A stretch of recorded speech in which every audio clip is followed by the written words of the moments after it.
The wedding invitation arrived at Madame Kang's estate on a silver tray, carried by a housekeeper whose hands trembled slightly as she placed it before the woman who controlled half the wealth and soul from behind a silk curtain. The envelope was black with silver lettering. Elegant. Modern. Completely devoid of tradition. Madame Kang opened it with a letter knife that had belonged to her late husband, read the contents once, and then did something that made the housekeeper take a full step backward. She smiled. The invitation announced the marriage of Kang Jae-sun and Olivia Carter. Not Lauren Carter. Her real name, printed in bold, defiant letters. A statement. A declaration. A dare. Madame Kang set the invitation down beside her tea and picked up her phone. She had been patient for 3 weeks. Patience was not passivity. Patience was preparation. And Madame Kang had been preparing for this moment since the night her son knelt on a rooftop and offered a black diamond to a woman who had no bloodline, no family name, no dynasty behind her. A woman who had entered her son's world as a spy and somehow convinced him that love was more important than legacy. That delusion ended today. She dialed a number. The voice that answered belonged to Prosecutor General Shin Yoonji, a woman who owed her career, her reputation, and several carefully buried secrets to the Kang family. "The file I sent you last week," Madame Kang said. "Have you reviewed it?" "I have. It's compelling. But I need to be careful, Madame Kang. Your son is not an ordinary target. If this goes wrong, it won't go wrong. I have spent 30 years building systems that don't fail. You will issue the warrant. You will time it precisely. And you will ensure that when the world sees what my son did 3 years ago, there is no ambiguity. No room for self-defense. No room for doubt. And the woman? Carter? Leave her to me. I have something special planned for the detective who thinks she can marry into my family." She ended the call and looked out the window at the perfectly manicured gardens that stretched toward the horizon. Every tree had been planted according to her design. Every stone had been placed where she directed. Every petal bloomed because she allowed it. Her son would learn that some things could not be replanted in foreign soil. And Olivia Carter would learn that the most dangerous creature in Korea was not the man she had fallen in love with. It was the woman who had made him. If you haven't already, go ahead and hit that subscribe button and turn on the notification bell right now, because what Madame Kang has set in motion is going to shake this story to its foundation. Trust me, you are not ready. 3 weeks had passed since the proposal, and Olivia had begun to believe, against every instinct she possessed, that the worst was behind them. The gallery was thriving. The transition of Jason's business operations toward legitimacy was progressing faster than anyone had expected. Yoontaek had stepped into Miho's former role with quiet competence, and the organization was stabilizing. And Jason was happy. Genuinely, visibly, almost painfully happy in a way that made the people around him uneasy because they had never seen it before and didn't know what to do with it. He showed up at her gallery unannounced on a Thursday afternoon carrying 2 cups of coffee and a bag of hotteok from the street vendor she loved near Namsan. He walked in, set the food on her desk, kissed her like they hadn't seen each other in weeks instead of hours, and then stood back to examine the new piece she was hanging. "It's crooked," he said. "It's not crooked. The left side is 3 millimeters lower than the right." "And how would you know that?" "Because I am a man who has spent his entire adult life noticing details that other people miss. It's how I've stayed alive."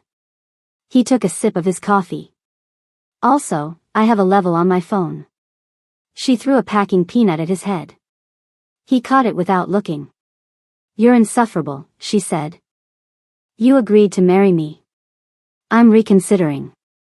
"No, you're not." "No, I'm not." He crossed the room and stood behind her, wrapping his arms around her waist and resting his chin on her shoulder. She leaned back into him, feeling the solid warmth of his chest against her back, and for a moment the world was nothing but this. 2 people. A crooked painting. Coffee getting cold on a desk. "Have you thought about the ceremony?" he asked. "I've thought about it." "And?"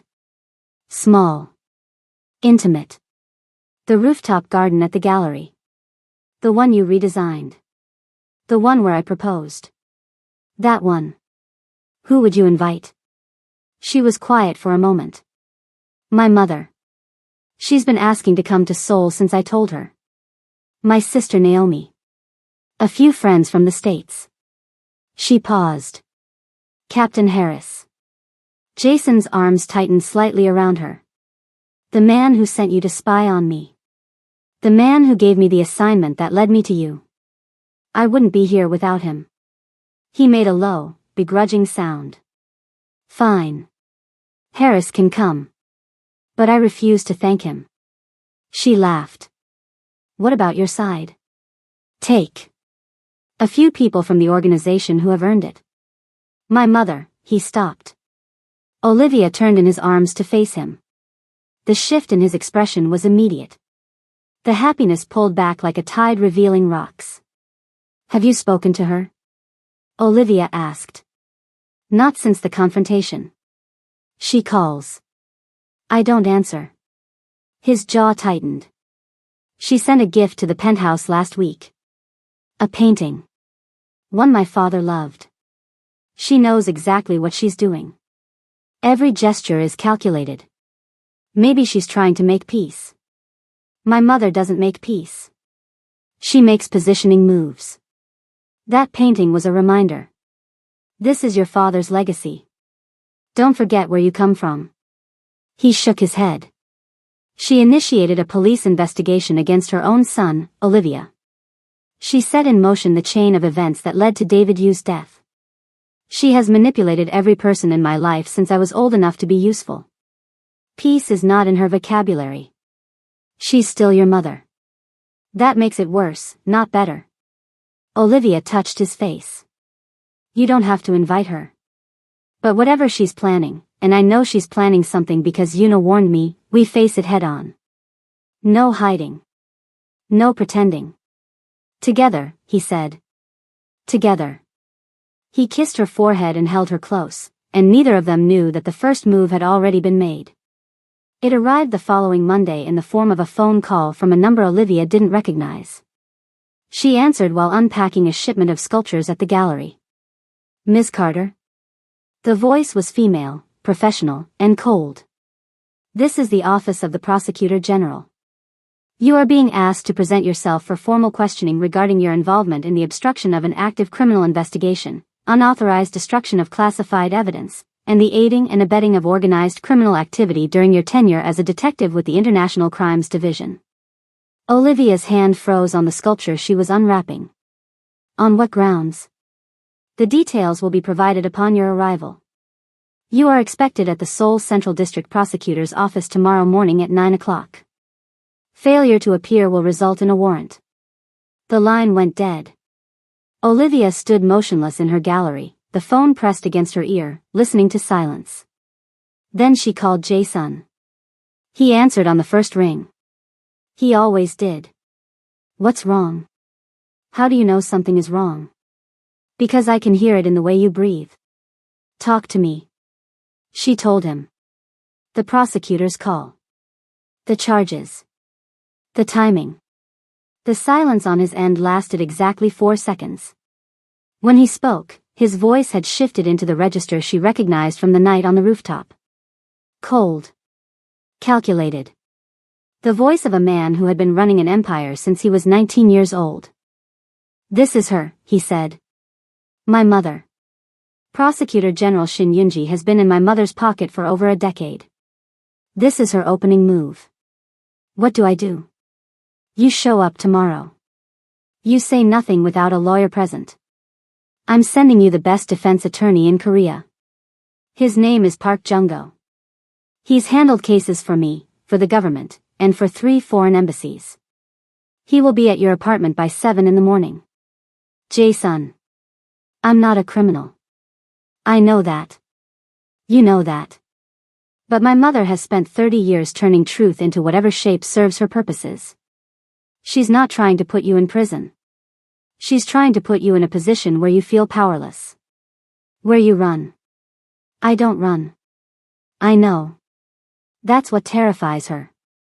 Olivia went to the prosecutor's office the next morning in a white blouse and black trousers, her locks pulled back, her face composed. Park Jung-go walked beside her, a slight man with wire-rimmed glasses and the calm demeanor of someone who had stared down judges and generals without blinking. The questioning lasted 4 hours. Prosecutor Shin sat across from Olivia with the focused intensity of a surgeon, asking questions designed to find cracks. Had Olivia deleted evidence during her undercover assignment? Had she knowingly allowed criminal activity to continue after becoming romantically involved with her target? Had she shared classified information with Kang Jae-sun? Had she compromised ongoing investigations? Olivia answered each question with precision, guided by Jung-go's steady counsel. She had not deleted evidence. She had not shared classified information. Her resignation had been voluntary and accepted by her commanding officer. Every action she had taken during the investigation was documented and authorized. But then Prosecutor Shin placed a photograph on the table. It was a still image from a security camera. Olivia in Jason's penthouse study at 3 in the morning, photographing documents from his safe. The timestamp was clear. The image was damning.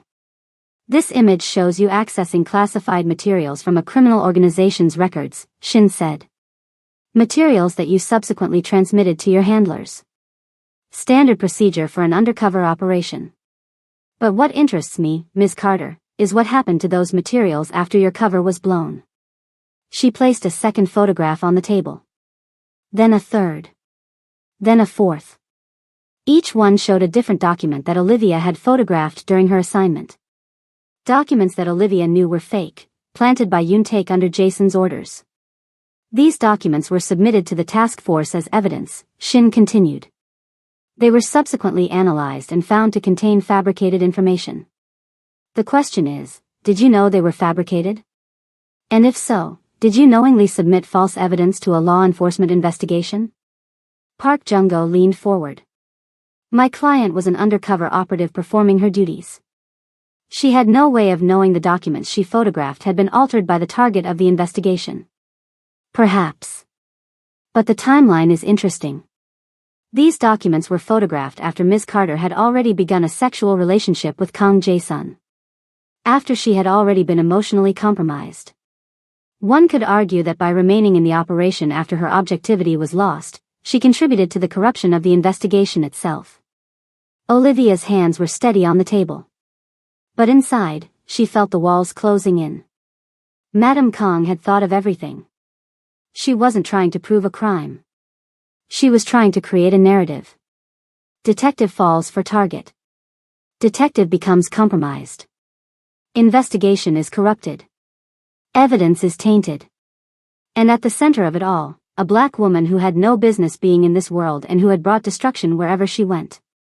It was a story designed to ruin her credibility, destroy any future career, and create enough legal pressure to make her leave Korea.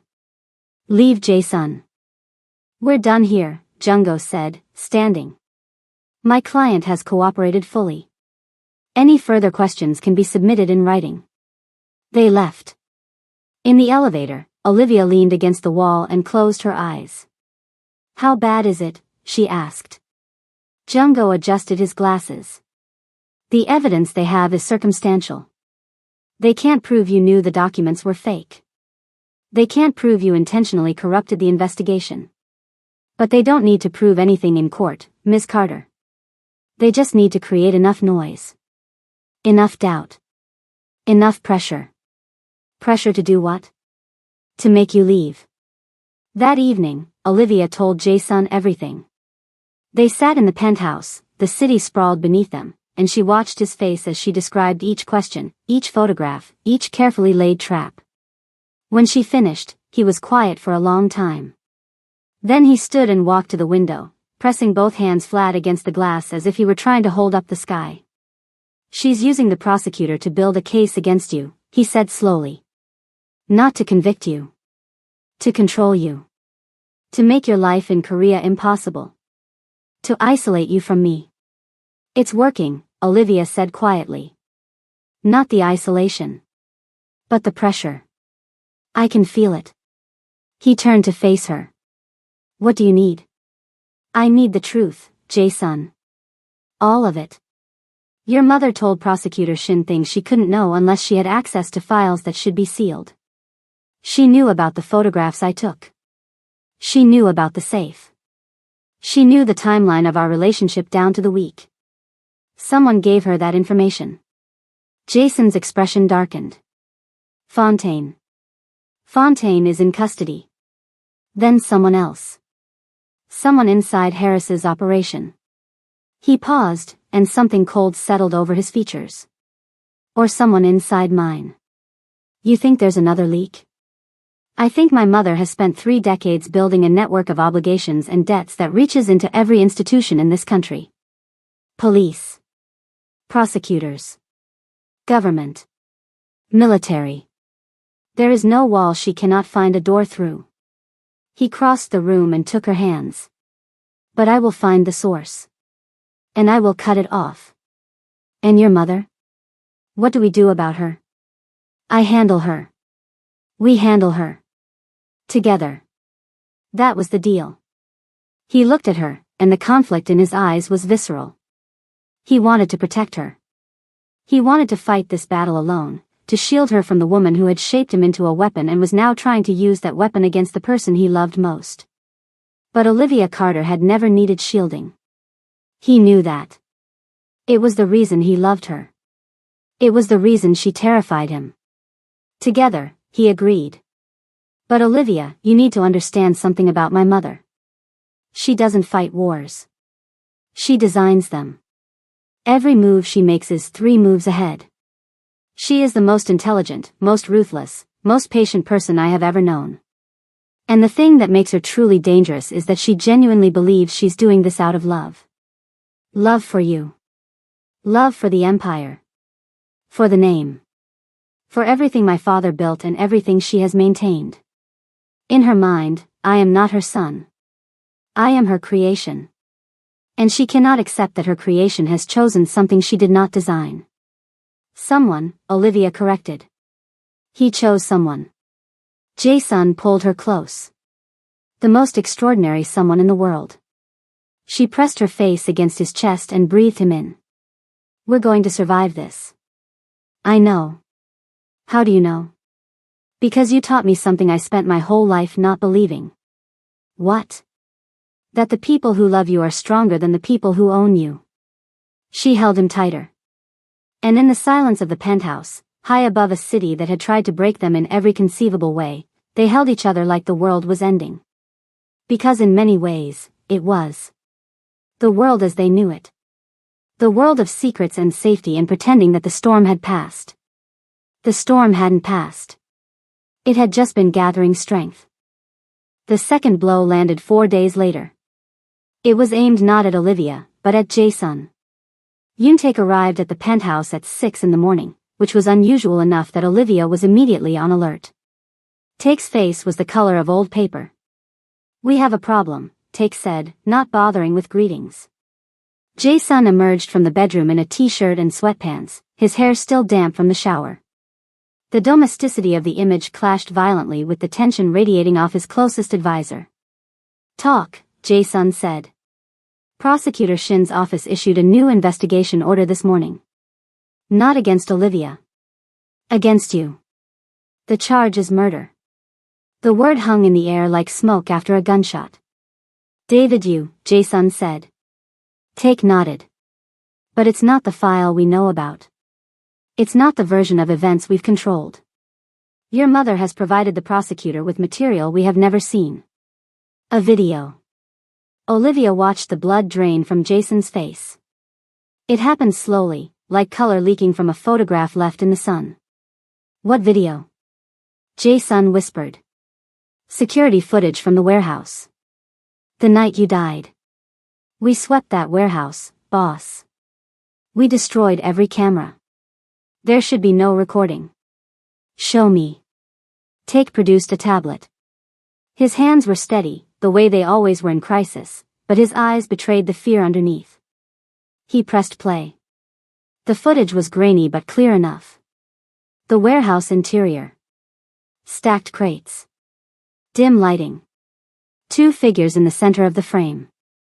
Kang Jae-sun and David Yu. They were talking. Arguing. Yu's body language was defensive, cornered. Then there was movement. You reaching for something. Jae-sun reacting. But the camera angle was wrong.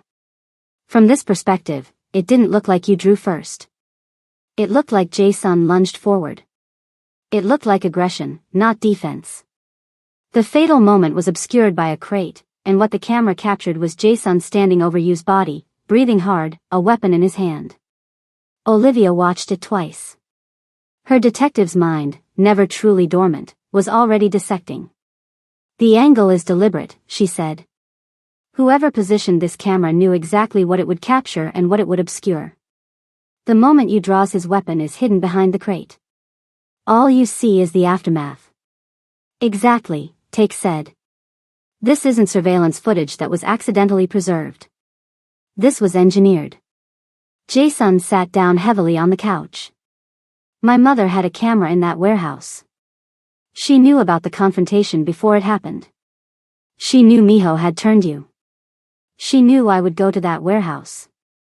His voice was hollow. She let it happen. She wanted it to happen. Why? Olivia asked, though the answer was already forming in her mind like a dark shape rising from deep water. Control, Jae-sun said. She wanted this footage as insurance. As a leash. As long as she had video of me killing a police officer, she had absolute control over me. I could never leave. I could never defy her. I could never be anything other than what she designed. And now that you've defied her, Olivia said. Now that you've chosen to go legitimate, chosen me, chosen a different life, she's using it. She'll give it to the prosecutor. They'll issue an arrest warrant. And the video, from that angle, without the full context, looks like murder. Jae-sun looked up at her. She's going to put me in prison, Olivia. My own mother is going to put me in prison. The room went silent. The magnitude of it settled over all three of them like a physical weight. Olivia knelt in front of Jae-sun and took his face in her hands. Listen to me. That video is incomplete. The angle is manipulated. There has to be a way to prove that you drew first. How? The only witnesses were me, you, and two of my men who are bound by loyalty, not law.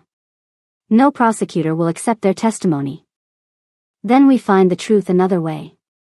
If your mother planted a camera, she may have planted more than one.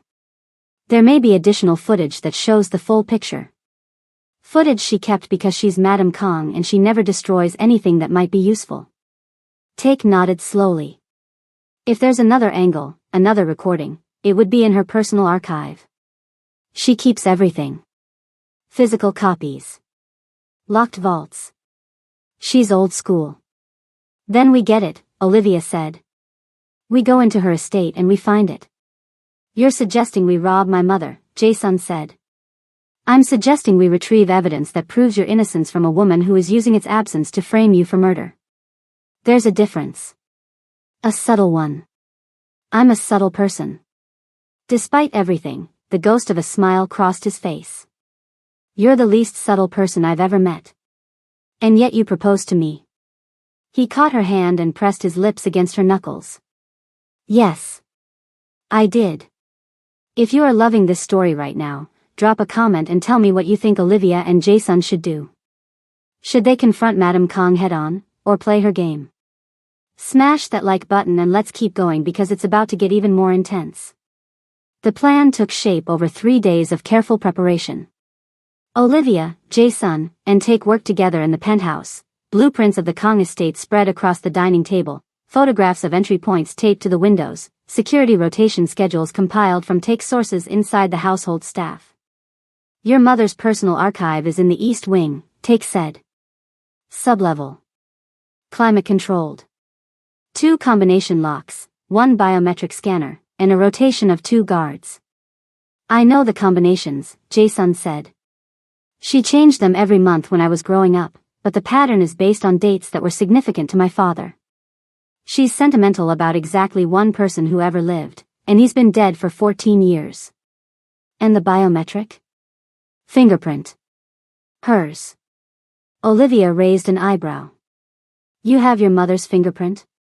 Jae-sun reached into a drawer and pulled out the invitation Madame Kang had sent in response to the wedding announcement. A single card, handwritten, with nothing but a date and a question mark. He held it up. She pressed this with her right index finger. Habit. She seals every personal correspondence with a thumbprint in the lower right corner. She has done it since I was a child. Take stared at him. You've been planning for this. I've been preparing for this since I was old enough to understand that my mother's love comes with conditions, and that one day, those conditions would require me to choose between her world and my own. He looked at Olivia. I made my choice. They went on a Friday night.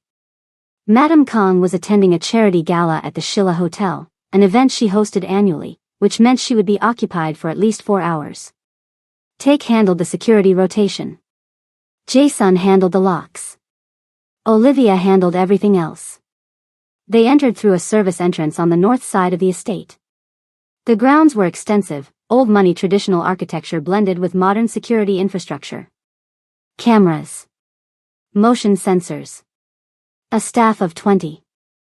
Olivia moved through the corridors with the training that 12 years of law enforcement had engraved into her nervous system. She cleared corners instinctively. Tracked guard movements by counting footsteps. Communicated with Jae-sun and Take through earpieces using a system of taps and whispers that they had rehearsed until it was second nature. They reached the archive in 17 minutes.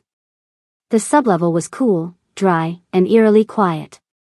Rows of filing cabinets lined the walls. Climate-controlled cases held documents, photographs, and recordings that spanned 3 decades of Kang family operations. She has everything down here, Take murmured, scanning the labels. Financial records going back to the 90s. Government correspondence. Police files. This is the real history of the Kang organization. Focus, Olivia said. We're here for the David Yu file. Everything else stays. They found it in the 4th cabinet. A thick folder labeled with a date and a single character that Jae-sun translated as resolved. Inside were documents, photographs, and 2 USB drives. Jae-sun opened the folder and went still. The first page was a memo. Handwritten. His mother's handwriting. It detailed, in precise, clinical language, the discovery that Hwang Mi-ho had identified undercover agent David Yu. It described the decision not to intervene. Not to warn Jae-sun. Not to extract you. It described the calculation that allowing the confrontation to occur would produce leverage that could be used, indefinitely. It described the placement of 2 cameras in the warehouse. 2. Not 1. 2 different angles. She filmed it from both sides, Olivia said, reading over his shoulder. She has the angle that shows you drawing first. Jason's hand was shaking. Not with fear. With rage so profound it seemed to vibrate the air around him. He picked up the second USB drive. This is it. The full footage. Both angles. Take it, Olivia said. Take everything. Wait. Take's voice was sharp. He was looking at a second folder in the same cabinet.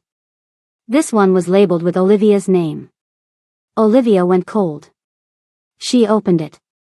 Inside was a dossier that was more thorough than anything Captain Harris had ever compiled. Olivia's entire life. Her childhood in Atlanta. Her mother's name, address, medical history. Her sister Naomi's workplace, apartment, daily routine. Photographs of Olivia's niece and nephew at their school. Grades. Schedules. Everything. It was not intelligence. It was a threat. A meticulous, organized, devastating threat that said, I know where everyone you love is. I can reach them whenever I want. Olivia closed the folder. Her hands were steady, but something ancient and fierce had ignited behind her eyes. Something that went deeper than police training or combat skills or the calculated composure she had spent years perfecting. This was the fury of a woman whose family had been threatened by someone who believed that money and power made them untouchable. She targeted my family, Olivia said, and her voice was quiet in a way that made both Jae-sun and Take look at her with something close to alarm. Olivia. My mother. My sister. My niece. My nephew. Children, Jae-sun. She compiled surveillance on children. Jae-sun reached for her. She pulled away. Not from him. From the comfort he was offering. Because comfort would soften the edge she needed right now, and she needed that edge sharp enough to cut through everything that was coming. We take this to Harris, she said. All of it. The David Yu footage. The memo proving she engineered the confrontation. And the dossier on my family. We take it to the police, to the prosecutor, to every institution your mother thinks she controls, and we burn her leverage to the ground. If we expose her, we expose the family, Jae-sun said. Everything my father built. Everything I've spent my life maintaining. It all comes out. Olivia looked at him. Really looked at him. At the man who had been carrying the weight of a dead empire on his back since he was 19 years old. At the man who had been forged by a mother who saw him as a tool and a world that saw him as a weapon. At the man who had knelt on a rooftop and offered her a ring with shaking hands because she was the first person who had ever made him feel like something other than what he'd been built to be. Let it come out, she said. Let all of it come out. Because the alternative is living under her shadow forever. Being controlled forever. And I did not survive everything we've been through to spend the rest of my life being afraid of your mother. Jae-sun stared at her. The war behind his eyes lasted 3 seconds. Then it ended. Then we burn it down, he said. They left the estate with the files and the footage. They drove through the dark streets of Seoul with evidence that could either free them or detonate everything. And in the back seat, Olivia held the dossier on her family against her chest and made a silent promise to every person in those photographs that no one, not Madame Kong, not anyone, would ever touch them. But Madame Kong was 3 moves ahead. She always was. When they arrived at the penthouse, the lights were already on. The door was open. And sitting in the living room, in the exact chair where Olivia usually sat to read in the evenings, was Madame Kong herself. She was smaller than Olivia had imagined. Elegant in a way that transcended fashion or beauty. Her silver-streaked hair was pulled back from a face that had once been beautiful and was now something more, something carved by time and power into a mask of absolute authority. She wore a deep burgundy hanbok, traditional and immaculate, and she held a cup of tea in hands that did not tremble. Beside her stood a man Olivia did not recognize. Tall. Sharp suit. The posture of someone who had been military before becoming something else. Madame Kang's personal security chief. Behind him, 2 more men flanked the entrance to the hallway. Sit down, Madame Kang said. Not to Jae-sun. To Olivia. Olivia did not sit. She stood in the center of the room, the folder pressed against her side, and met the older woman's gaze with the same unflinching calm she had used against prosecutors, criminals, and every person who had ever tried to make her feel small. Jae-sun stepped forward. Mother. I am not here to speak with you, Jae-sun. I am here to speak with her. Madame Kang's eyes had not left Olivia. They were dark, intelligent, and devoid of warmth. You broke into my home tonight. You threatened my family, Olivia replied. A flicker of something crossed Madame Kang's face. Surprise. Not at the accusation. At the tone. At the absolute refusal to bend. She had expected many things from Olivia Carter. Submission was clearly among them. I gathered information, Madame Kang said. That is what I do. I learn everything about the people who enter my son's life. Especially the ones who intend to stay. You compiled surveillance on my 4-year-old nephew. You photographed my mother walking to her car. That's not information gathering. That's intimidation. And it stops now. Madame Kang set her tea down with a click that echoed through the room. You are very brave, Miss Carter. Or very foolish. I haven't decided which. I'm neither. I'm tired. I'm tired of games and leverage and power plays. I'm tired of watching the man I love carry the weight of a legacy that was designed to crush him. And I'm tired of pretending that you are anything other than what you are. And what am I? A woman who is so terrified of losing control that she would rather destroy her own son than let him be happy. The silence that followed was absolute. Jason stood frozen. Take, who had positioned himself near the door, had his hand inside his jacket. Madame Kang's security chief shifted almost imperceptibly. And Madame Kang's mask cracked. It was small. A tremor at the corner of her mouth. A flicker in her eyes that could have been rage or grief or both. It lasted less than a second. Then the mask was back, harder than before. You know nothing about what I've sacrificed for my son, she said, and for the first time, her voice held something other than calculation. It held heat. You know nothing about what it cost to rebuild an empire after my husband was murdered in front of me. You know nothing about raising a boy in a world where weakness means death and teaching him to survive when every fiber of your being wants to teach him to be gentle instead. She stood. She was smaller than Olivia by several inches, but the force of her presence was enormous. I made him hard because the world was harder. I made him cold because warmth is a vulnerability that gets people killed. And yes, I manipulated. I controlled. I engineered. Because every time I loosened my grip, someone tried to take him from me. Rivals. Traitors. Police. Her eyes drilled into Olivia. You. I didn't take him from you, Olivia said. He chose to leave. Because of you. Because he was suffocating. And he finally found someone who told him he didn't have to be. Madame Kang stepped closer. They were face to face now, two women separated by decades and continents and everything in between, and the air between them crackled. Do you think love is enough? Madame Kang asked. Do you think love will protect him when the next rival comes? When the prosecutors circle? When the families he has alienated decide to make an example? Love is a luxury, Miss Carter. Power is a necessity. Love is the only reason your son is still alive, Olivia said. Not power. Not strategy. Love. Mine. His. The kind you tried to beat out of him and couldn't, because it's the one part of him you didn't build. Something shattered behind Madame Kang's eyes. Something old and deep and carefully buried for decades. Olivia saw it happen. She saw the moment the older woman's armor developed a fault line that no amount of control could repair. Jason stepped forward. Mother. It's over. The video of David Yu, both angles. The memo in your handwriting. The dossier on Olivia's family. We have all of it. And we will take it to every authority that matters unless you stop.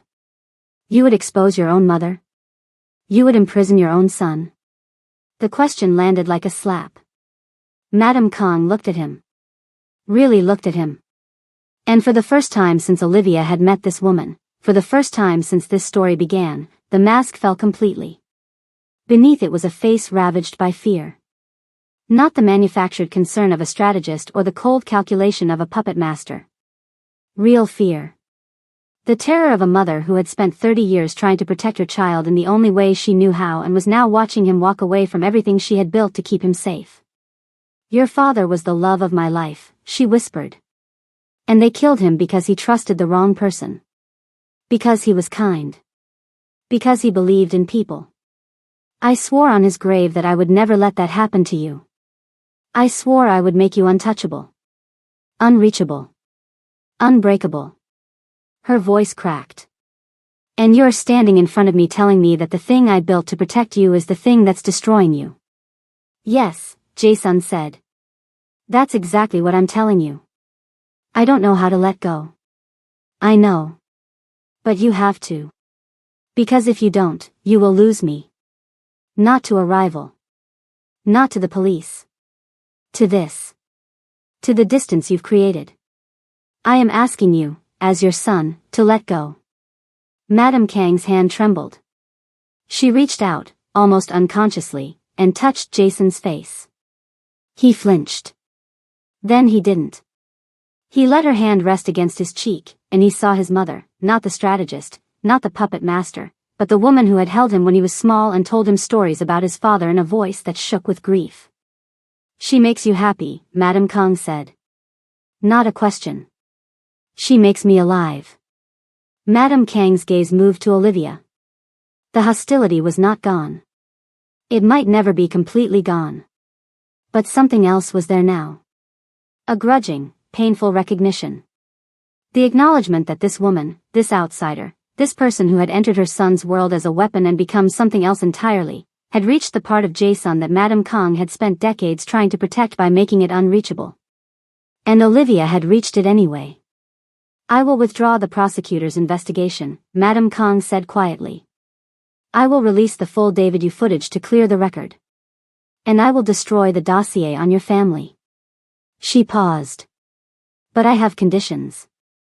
Of course she did. Olivia almost smiled. The wedding will include a traditional Korean ceremony alongside whatever Western customs you prefer. My son will not erase his heritage to accommodate his love. Olivia looked at Jason. He looked at her. Something passed between them that didn't need words. Agreed, Olivia said. I never wanted him to erase anything. I wanted him to choose freely. There's a difference. Madame Kong studied her for a long, measuring moment. You really aren't afraid of me. I really am not. You should be. I've heard that before. From your son. On the night I told him his lighting was wrong. Something extraordinary happened then. Madame Kong laughed. It was small, reluctant, pulled from her against her will, but it was real. And in that moment, Olivia understood something fundamental about this woman. She was not evil. She was wounded. She was a mother who had lost her husband to violence and had spent every moment since building walls so high around her son that he had nearly suffocated behind them. The tragedy was not that she didn't love Jason. The tragedy was that she loved him so fiercely and so fearfully that her love had become indistinguishable from control. It would take years to untangle that. Maybe a lifetime. But the first thread had been pulled, and the wall had developed a crack that sunlight could enter through. Madame Kong left the penthouse that night with her security detail. At the door, she paused and looked back at Olivia. Take care of my son, Miss Carter. Olivia, she said. My name is Olivia. Another pause. Then, Olivia. She left. The door closed. Jason collapsed onto the couch like a man whose bones had temporarily stopped working. Olivia sat beside him and pulled his head onto her lap, running her fingers through his hair. That was the hardest thing I've ever done, he said. Harder than getting shot on a rooftop. Infinitely. Getting shot was simple. Standing in front of my mother and choosing you over everything she built. That required becoming someone I wasn't sure I knew how to be. You were extraordinary. I was terrified. Those aren't mutually exclusive. He looked up at her from her lap, and his eyes held something she had never seen there before. Peace. Not happiness. Not relief. Peace. The bone-deep quiet of a man who had finally set down a weight he had been carrying his entire life.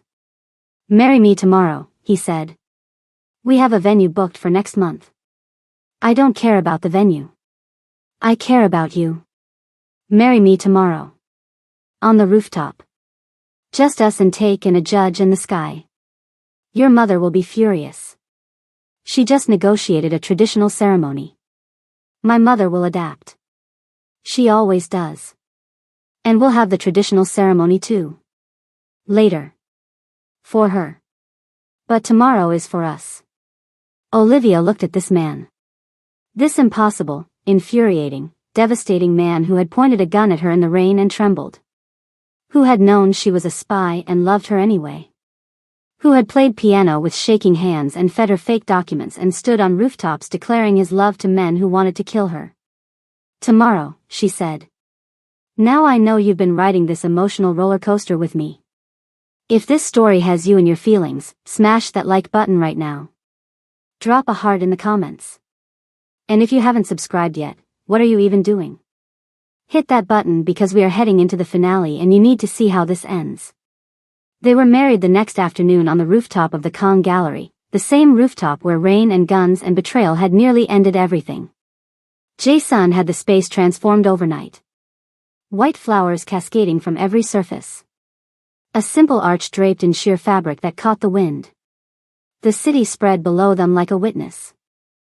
Olivia wore a dress she had bought from a Korean designer in Itaewon who had stayed up all night doing alterations. It was ivory silk with gold thread woven through the bodice, a fusion of traditions that belonged entirely to her. Her locks were crowned with small white flowers that Jae-sun had selected himself, one for each week they had known each other. Jae-sun wore a black suit with a single white flower in his lapel. His hands shook when he saw her walk toward him. They had not stopped shaking since he woke up that morning. Yoon-taek stood as witness. He wore a suit for the first time in anyone's memory and looked deeply uncomfortable about it, which made Olivia laugh and broke the tension in exactly the way everyone needed. The judge, a woman named Lee Soo-jin who owed no favors to anyone and had been chosen specifically for that reason, performed the ceremony in both Korean and English. When it came time for the vows, Jae-sun spoke first. "I have spent my life building walls," he said, his voice steady even as his hands trembled in hers. "Higher and thicker and stronger, because I was taught that the world would destroy anything I left unprotected. And then you walked into my gallery and told me my lighting was wrong, and every wall I had ever built became meaningless. Because you didn't climb over them. You didn't break through them. You just stood there, on the other side, and made me want to tear them down myself." He paused. Swallowed. "You are the bravest person I have ever known. You are the most stubborn, the most brilliant, the most impossibly beautiful person I have ever known. You dislocated your own thumb to escape a locked room. You stood in front of my mother and didn't blink. You looked at a man the entire world was afraid of and saw someone worth loving." His voice broke. "I don't deserve you. I know that. I will spend the rest of my life trying to deserve you. And I will fail. And I will try again. Every single day." Olivia was crying. She didn't bother wiping her tears. She let them fall. "My turn," she said. Her voice was thick but strong. "I came to Seoul to take you down. That was the job. Get close. Get evidence. Bring down the most dangerous man in Korea. And for about 2 weeks, I was really good at it." Jae-sun laughed through his own tears. "But then you showed me a painting and told me about an artist nobody had heard of, and your voice changed when you talked about beauty. It got softer. Younger. Like a boy who still believed the world could hold something good. And I thought, this man is not what they told me he was. This man is something they don't have a file for." She squeezed his hands. "You played piano for me and your heartbeat was so fast I could feel it through my whole body. You cooked for me and burned everything and pretended it was intentional. You held me in your sleep like you were afraid I would vanish. And somewhere between the lies we told each other and the truths we couldn't hide, I fell in love with you. Completely. Irreversibly. Against every rule and every instinct and every rational thought I have ever had." She took a breath. "I don't need you to deserve me, Jae-sun. I need you to be honest with me. I need you to let me see the parts of you that scare you. I need you to keep choosing me, not because it's easy, but because we both know it's right. And I need you to never, ever fix the lighting without consulting me first." Even the judge laughed. "I love you," Olivia said. "The real you. All of you. The darkness and the light and everything in between. And I will stand beside you for the rest of our lives, not behind you, not in front of you, beside you, because that's where I belong." The judge pronounced them married. Jae-sun kissed her with his hands on her face and tears on his cheeks and the entire city of Seoul glittering beneath them like 10 million candles lit for two people who had survived the impossible. Taek clapped once, stiffly, and then couldn't help himself and clapped again. The flowers swayed in the wind. The sky was clear for the first time in weeks. And on a bench at the edge of the rooftop, unnoticed until that moment, sat Madame Kang. She had arrived silently, alone, without her security detail. She wore a simple gray dress instead of her usual armor of tradition and authority. She sat with her hands folded in her lap and watched her son marry a woman she had tried to destroy, and her face held an expression so complex that it would take years to fully understand. When Jae-sun saw her, he went still. Olivia followed his gaze. Mother and son looked at each other across the rooftop. The distance between them was more than physical. It was decades of control and obedience and a love so tangled with fear that neither of them knew where one ended and the other began. Madame Kong stood. She walked forward. She stopped in front of Olivia. The two women faced each other. The mother who had tried to destroy her. The wife who had refused to be destroyed. Madame Kong reached into her bag and produced a small wooden box, old and worn. She opened it. Inside was a ring. Simple gold band, thin as a whisper, with a single inscription in Korean on the inside. "This was my husband's ring," Madame Kong said. "He wore it every day of our marriage. He was wearing it the night he died. I took it off his hand myself." She closed the box and held it out to Olivia. "It belongs to the person who holds my son's heart. That is no longer me." Olivia took the box. Her hands were steady but her eyes were full. "It will always be you two," Olivia said. "Being his wife doesn't mean replacing his mother. It means he has two people who love him now instead of one." Something in Madame Kang's expression shifted. The fault line widened. And through it, something fragile and tentative and almost hopeful emerged. She turned to Jae-sun. "Your father would have hated your vows. Too emotional. Not enough poetry." Jae-sun stared at her. Then he laughed. A real, broken, beautiful laugh that released something he had been holding inside for longer than he could remember. He stepped forward and, for the first time in years, he hugged his mother. She was stiff at first. Uncertain. Then her arms came up and wrapped around her son, and she held him the way she had when he was small, fierce and total, and the tears she shed were the first honest tears she had allowed herself in decades. Olivia watched them.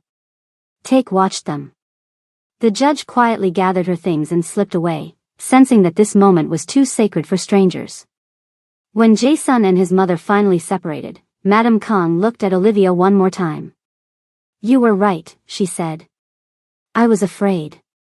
I had been afraid since the night my husband died. And I turned that fear into something monstrous." "It wasn't monstrous," Olivia said. "It was human. And humans can change. Can they? I'm looking at the evidence right now."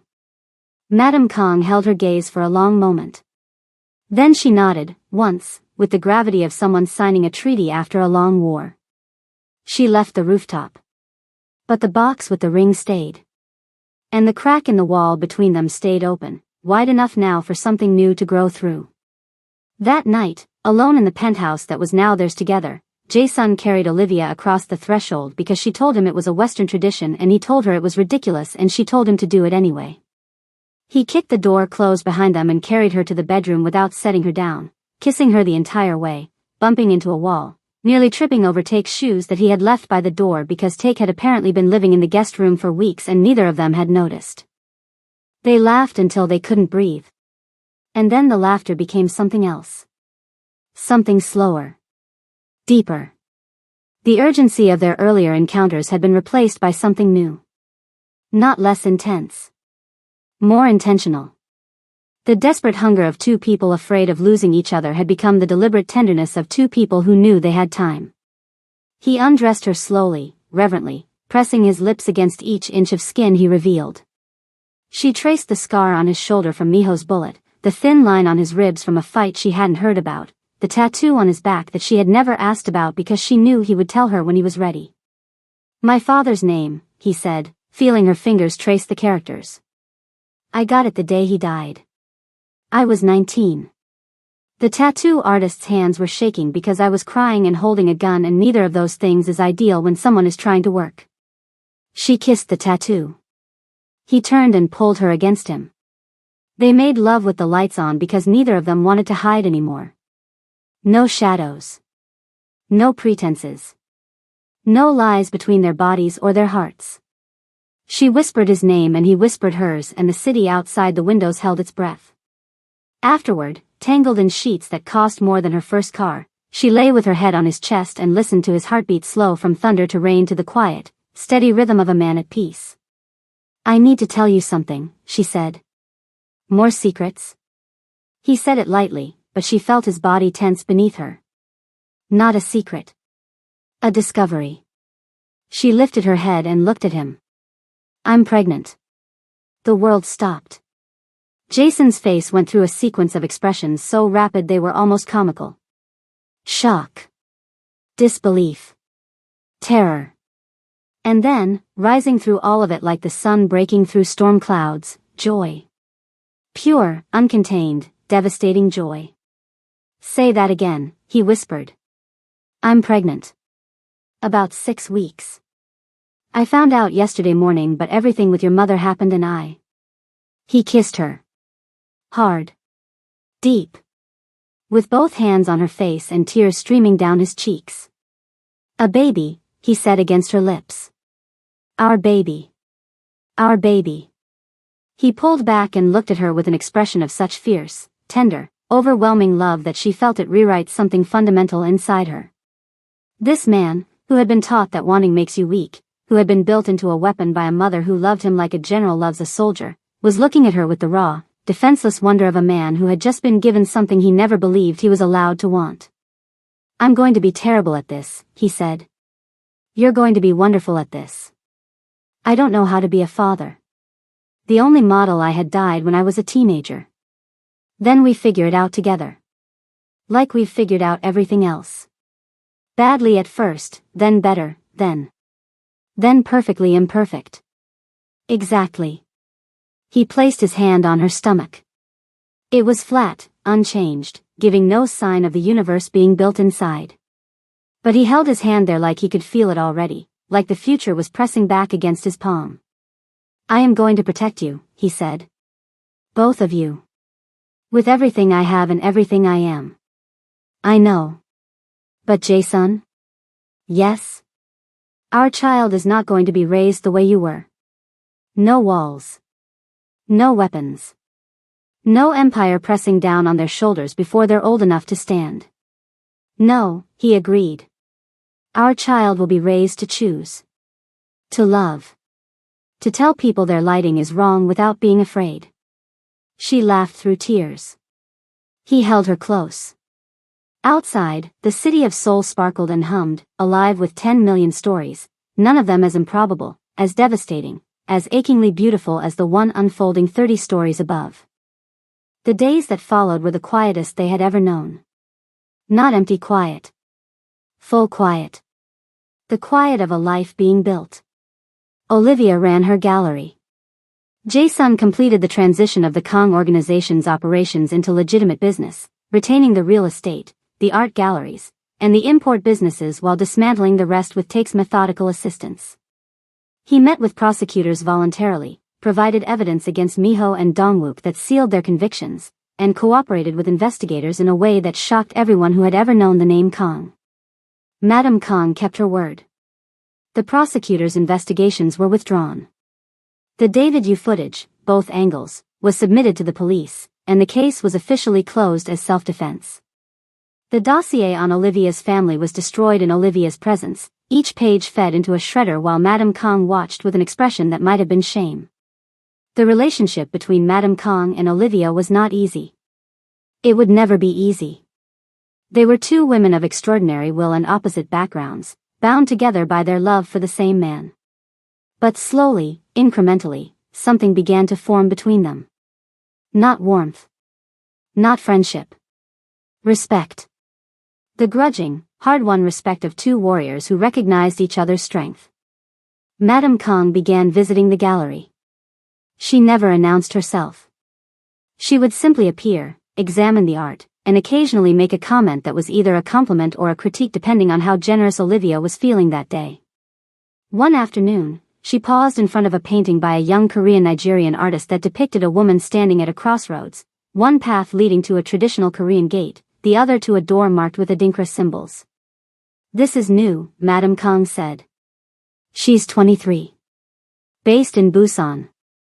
She paints about identity and belonging and the spaces in between. Madame Kong studied the painting for a long time. I spent my life believing there was only one path. That loyalty to tradition and family required the elimination of everything foreign. Everything unfamiliar. She paused. I was wrong. It was the closest she had ever come to an apology. Olivia heard what was beneath the words and accepted it for what it was. Would you like to meet her? Olivia asked. The artist? She's having a showing here next month. Madame Kong looked at her. I would. They stood together in the gallery, the older woman and the younger, separated by decades and united by the man they both loved and the child that was coming, and the silence between them was no longer hostile. It was thoughtful. Careful.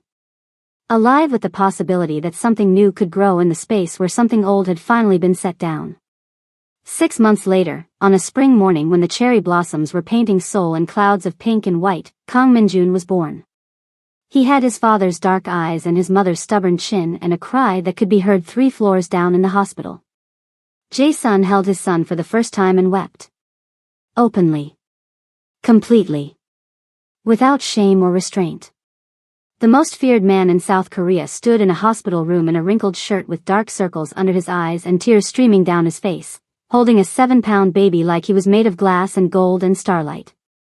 Olivia watched him from the bed, exhausted and radiant, and knew with absolute certainty that every impossible, painful, beautiful thing that had led them to this moment had been worth it. Madame Kong arrived an hour later. She held her grandson with the practiced ease of a woman who had done this before and the trembling wonder of one who had never expected to do it again. She looked at the baby's face, so like her son's, so like her husband's, and the tears that fell were old tears. Decades of grief and loss and hardened love melting in the warmth of a new beginning. He has his grandfather's eyes, she said. He has his grandmother's stubbornness, Jae-sun replied. Madame Kong looked at him. The corner of her mouth twitched. Then he will survive anything. Yoon-taek arrived shortly after with a stuffed tiger that was nearly as large as the baby. He placed it in the corner of the room, nodded at the infant with the gravity of a man inspecting a new recruit, and said, "He'll do." Olivia laughed so hard she pulled a stitch. Captain Harris sent flowers and a card that read, "Congratulations. He's already under surveillance." Just kidding. Mostly. Yuna sent a hand-painted card with a note that read, "He's beautiful. I hate that I mean it. Take care of each other." And Olivia's mother, Gloria Carter, who had arrived from Atlanta 2 weeks before the birth and had not stopped cooking since, declared that the baby needed a middle name from her side of the family and spent 3 days debating options with Madame Kong in a mixture of English, broken Korean, and hand gestures that somehow resulted in both women crying over shared photographs of their late husbands at 3 in the morning. Gloria and Madame Kong should not have gotten along. They were from different worlds, different cultures, different generations of pain. But they shared the one thing that transcended all of it. They were mothers. They had loved fiercely and imperfectly. They had sacrificed and suffered and survived. And they both recognized in the other a reflection of themselves. Your mother-in-law is terrifying, Gloria told Olivia during a quiet moment. I know, Mama. I like her. I know that too. Kang Minjun grew. He learned to crawl in the gallery between paintings worth millions. He learned to walk by holding onto his father's fingers while Jae-sun walked backward through the penthouse with the focused concentration of a man performing the most important task of his life. He learned his first word, which was no, and used it with a frequency and conviction that made Madame Kong declare him a natural leader. And on the first anniversary of their wedding, Jae-sun took Olivia back to the rooftop where everything had happened. The rain.